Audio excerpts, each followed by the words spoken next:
আলহামদুলিল্লাহ, দুর্গাপুর জামে মসজিদে আজকেও প্রতিদিনের মতো ইফতারের ব্যবস্থা করা হয়েছে। আজকের ইফতারি দিয়েছেন নুরি মণ্ডল চাচার পক্ষ থেকে মৃত।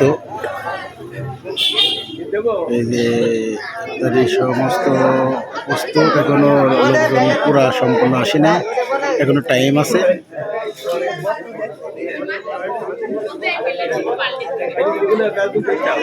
সব উঠে যাচ্ছে, বাচ্চা কাচ্চা সমস্ত।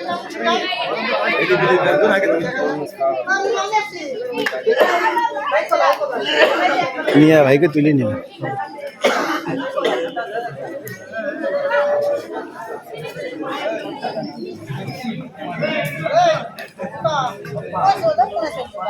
আসসালামু আলাইকুম রহমতুল্লাহ। রমজান মুবারক। প্রতিদিনের মতো আজকেও দুর্গাপুর জামে মসজিদে ইফতারের ব্যবস্থা করা হয়েছে। আপনারা সবাই চলে আসুন, এখনো লোকজন আসেনি।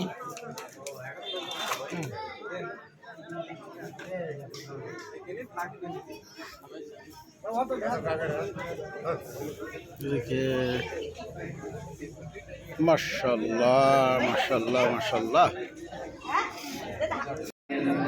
ইয়া আল্লাহ, দয়া করে মায়া করে আমাদের জীবনের সমস্ত গুনাহগুলো কি আপনি মাফ করে দিন। আমরা তো গুনাহ করতে ভালোবাসি, আপনি তো মাফ করতে ভালোবাসেন আল্লাহ।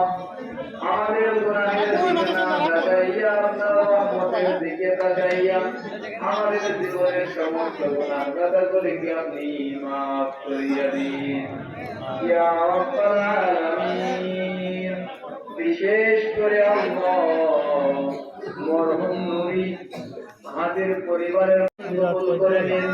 সামনে রোজা সুস্থ শরীরে রাখতে পারি আল্লাহ, সেই তৌফিক দান করুন। হুজুর পাক সাল্লাল্লাহু আলাইহি ওয়াসাল্লামের উসিলায় আমাদের দোয়াকে কবুল মঞ্জুর করুন। সুবহান রাব্বিকা রাব্বিল ইজ্জাতি আম্মা ইয়াসিফুন।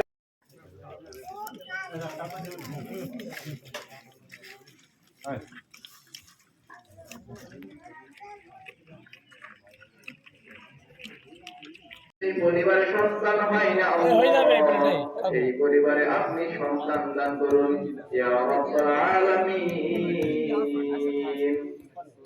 হুজুর পাক সাল্লাল্লাহু আলাইহি ওয়াসাল্লামের উসিলায় আমাদের দোয়াকে কবুল আর মঞ্জুর করে নিন। ইফতারের আয়োজন করেছে তাদের সকলে। আলহামদুলিল্লাহ, দুর্গাপুর জামে মসজিদে প্রতিদিনের মতো ইফতারের ব্যবস্থা করা হয়েছে। আলহামদুলিল্লাহ আলহামদুলিল্লাহ, দুর্গাপুর জামে মসজিদে বিশেষ করে আনসার কাতার কি